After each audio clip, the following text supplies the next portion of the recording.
já é hora de vos despertardes do sono, porque a nossa salvação está agora mais perto do que quando no princípio cremos. Nós estamos uma semana mais próximos da volta de Jesus, amém? Quando somos indiferentes, negligentes, fofoqueiros, descomprometidos e sonolentos espirituais, possuímos espírito de divisão e contendas por causa do ciúme e da inveja. Quando lamentavelmente isso acontece na minha vida, no meu coração, infelizmente eu faço parte desta estatística. Agora, quando você vê alguém querendo mandar, uma pessoa orgulhosa, uma pessoa prepotente e etc., queridos, essa pessoa, você tem que orar por ela. E tem que ter paciência e compreensão com ela.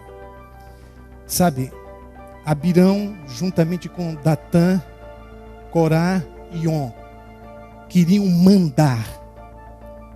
E induziram 250 líderes de renome. Está lá em Números 16, versos 1 a 33. Contra a liderança de Moisés. A situação foi tão difícil que Moisés disse: amanhã Deus há de revelar quem está com ele e quem é contra ele. E aí veio o juízo divino e lamentavelmente eles perderam a vida, a terra se abriu, os engoliu, os 250 líderes experimentaram o fogo consumidor do Senhor. Uma situação extremamente delicada por causa de conspiração. Coisas que acontecem, que abalam a igreja e que fazem parte da sacudidura. E agora nós temos aqui uma solene advertência. A sacudidura já começou e a ideia não é sair da igreja. Veja que existe dentro da igreja pessoas que querem ser mais que outras. Então permaneça forte, permaneça fiel em Cristo Jesus. A sacudidura já começou. Eu vou deixar com que você acompanhe esta mensagem aqui por completo, tá bom? Na verdade, o link da pregação completa vai estar aqui na descrição, nos comentários do YouTube, caso você queira acompanhar na íntegra, tá bom? Então que Deus ele te abençoe. Você é fiel ao Senhor e deixa as consequências da tua vida nas mãos dele. Jesus foi fiel ao Senhor e deixou as consequências de sua vida nas mãos dele. Essa é a proposta bíblica, uma proposta radical, somente para aqueles que de fato foram agraciados com o dom da confiabilidade, independente das circunstâncias, na pessoa do seu Deus. E é esta fidelidade, não menos do que esta, nem 1 milímetro menos, que Deus espera do seu povo nos últimos dias. Como a história ela é cíclica, ela se repete no decorrer do tempo, houve na realidade antes disto aqui, houve uma outra sacudidura no tempo de Moisés, a qual farei menção daqui a alguns instantes. Mas por favor, leiam comigo o versículo 9. Porque eis que darei ordens e sacudirei a casa de Israel entre todas as nações, assim como se sacode trigo no crivo, sem que caia na terra um só grão. É aqui que Deus então faz menção sobre a sacudidura. Só que antes de haver a sacudidura, os grãos eles são debulhados. A palavra crivo aqui, ela só é usada em todo o Antigo Testamento apenas neste verso. E é através desse crivo que Deus não perderá nenhum só grão. E esses grãos que são selecionados formam um remanescente. São aqueles que passam pelo tempo da sacudidura. A palavra nos mostra que houve uma outra sacudidura no tempo de Moisés no deserto. Mas está exatamente em Números 16, versos de 1 a 33. Mas aqui nós temos uma declaração do Espírito de profecia, queridos, que nos diz o seguinte: serão introduzidas divisões na igreja, serão desenvolvidos 2 partidos. Vocês entenderam o que o texto disse? Nós temos uma igreja de pessoas que se amam, de pessoas que são unidas. Mas de repente pode haver um foco de divisão entre algumas pessoas. A profecia, no contexto da sacudidura, diz: serão introduzidas divisões na igreja. Tudo bem. Essas divisões, elas são introduzidas por quem? Por Deus ou pelo nosso arqui-inimigo? Lógico, pelo arqui-inimigo. Porque divisão não é de Deus. A união é de Deus, mas a divisão não. Eu não estou falando da divisão sul-americana. Nem estou falando da união sul-brasileira. Eu estou falando que a união é de Deus e a divisão não. Então, queridos, serão introduzidas na igreja divisões por causa de corações que, lamentavelmente, não se deixam controlar pelo Espírito e pela palavra. A questão não é se haverá divisões na igreja, porque está profetizado. A questão é como eu me comporto na divisão. Eu me comporto como Cristo ou me comporto de uma forma diametralmente oposta à de Cristo? Porque a divisão introduzida na igreja faz parte da sacudidura. E eu tenho exatamente nesta situação a oportunidade de praticar o evangelho dentro da igreja.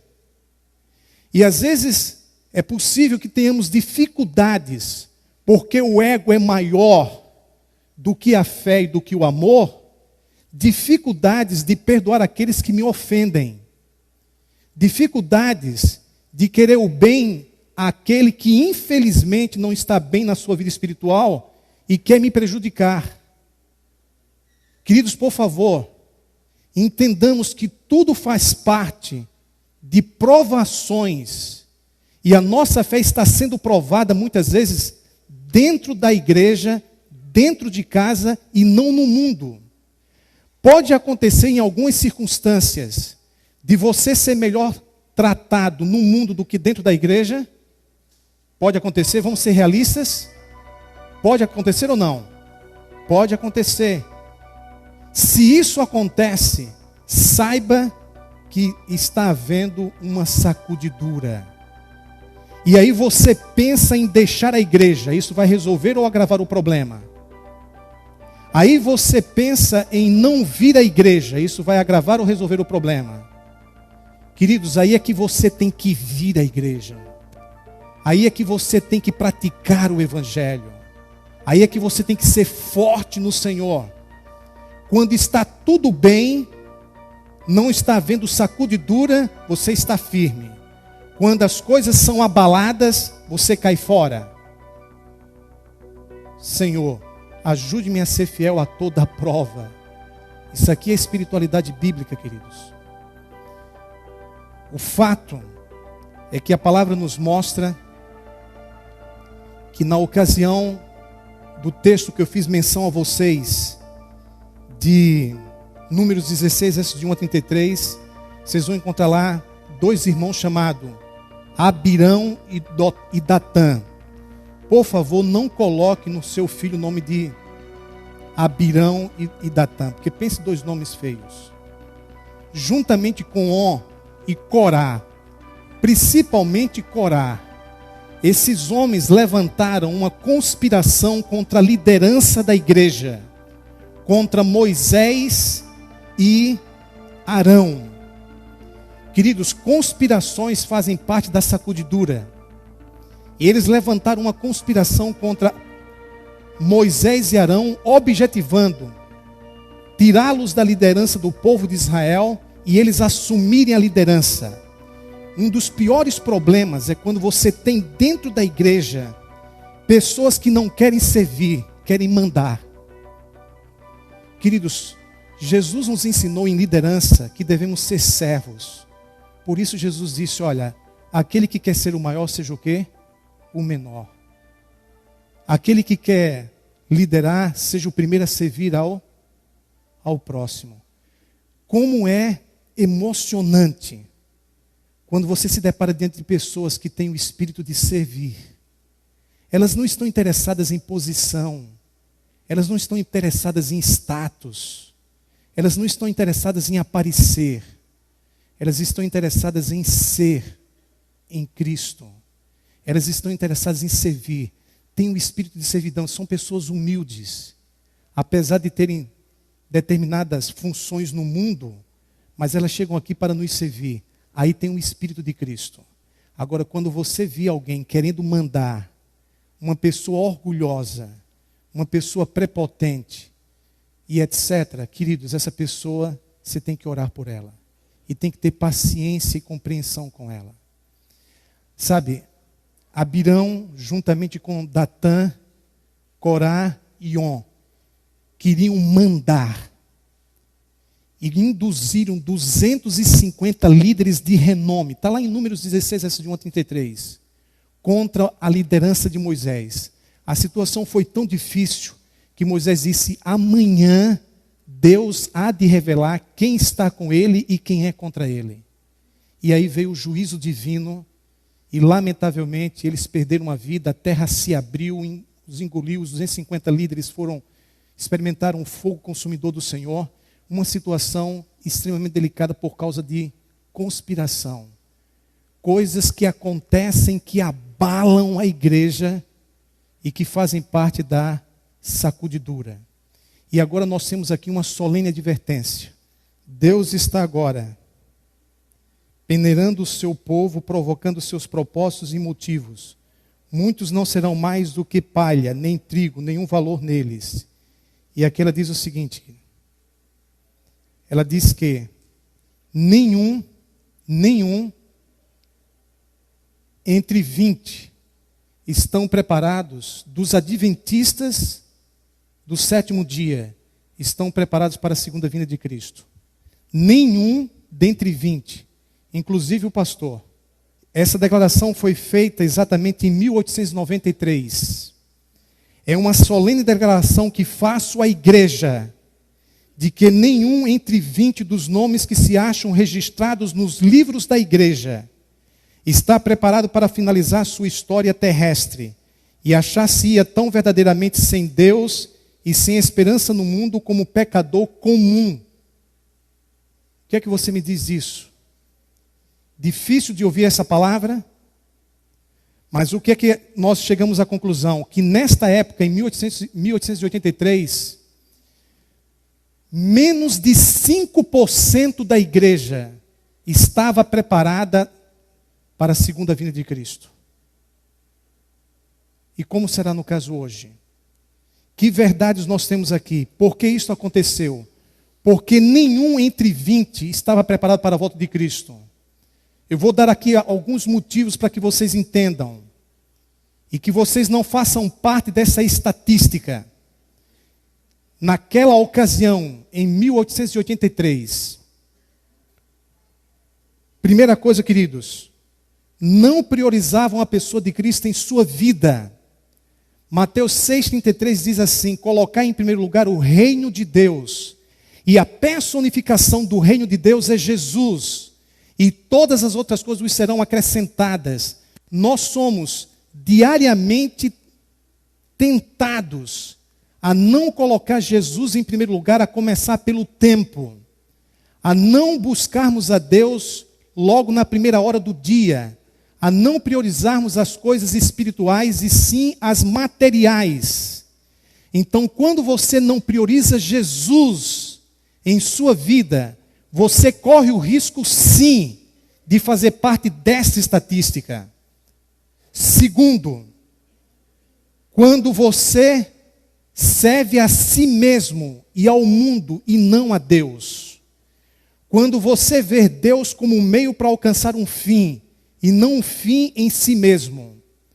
Quando você dedica tempo para as coisas do seu interesse, mas não dedica tempo, inclusive no sábado, para as coisas do interesse de Deus. Quando você prefere o que o mundo oferece do que o que Deus lhe oferece. Quando isso acontece, você, no momento, está fazendo sim parte desta profecia. Nenhum entre 20. Terceiro, queridos, suas palavras, atos, estilo de vida, vestuário, alimentação, finanças, comportamento sexual, superficialidade religiosa, constantemente negam a Cristo. Se lamentavelmente você não está se alimentando como alguém que está se preparando para a vida eterna, e aqui nós fazemos um apelo às pessoas que são responsáveis pelas compras no supermercado e por fazer a alimentação em casa. Nós dependemos da ajuda de vocês para nos alimentarmos de maneira saudável, de maneira correta, como pessoas que estão se preparando para a vida eterna. Queridos, quando lamentavelmente nos vestimos de uma forma onde apelamos para a sensualidade, quando não atentamos para os princípios da conduta da modéstia cristã, quando lamentavelmente não administramos as finanças de acordo com as orientações da Bíblia e temos tido dificuldades e temos sido infiéis ao Senhor na devolução do que lhe pertence, você no momento, sem saber ou sabendo, está fazendo parte dessa estatística nenhum entre 20. Você pode ter o nome no livro da igreja e não ter o seu nome no livro da tesouraria da igreja. Você está tendo dificuldades nesta área e Deus não está sendo Senhor em tua vida. Quando isso aí acontece, quando vivemos como mundo e dizemos que somos cristãos, vivemos como o mundo e dizemos que somos cristãos, isso está acontecendo. A palavra nos diz em 2 Timóteo, no capítulo 3, verso 4, tendo a aparência de piedade, negando-lhe a eficácia. Quinto, quando somos indiferentes, negligentes, fofoqueiros, descomprometidos e sonolentos espirituais, possuímos espírito de divisão e contendas por causa do ciúme e da inveja. Quando lamentavelmente isso acontece na minha vida, no meu coração, infelizmente eu faço parte desta estatística. Por isso então, queridos, nos vem um apelo divino da parte de Deus. Nós o encontramos, Bíblias abertas, Romanos, capítulo 13, abra o compêndio de Deus, em Romanos, capítulo 13. Romanos, capítulo 13. A palavra assim nos diz, Romanos 13, versículos 11 em diante. E digo a isto a vós outros, que conheceis o tempo. Quem são as pessoas que conhecem um tempo? Aquelas que conhecem as profecias. E se existe um povo que entende profecia, é o povo de Deus. Já é hora de vos despertardes do sono, porque a nossa salvação está agora mais perto do que quando no princípio cremos. Nós estamos uma semana mais próximos da volta de Jesus, amém? Que mensagem maravilhosa! Que juntos possamos nos preparar, organizar nossa vida espiritual, para receber em breve Jesus sobre as nuvens dos céus. Não esqueça de se inscrever no canal, fazer parte desse canal e deixando o teu gostei para que mais pessoas possam ter acesso a esta mensagem importante.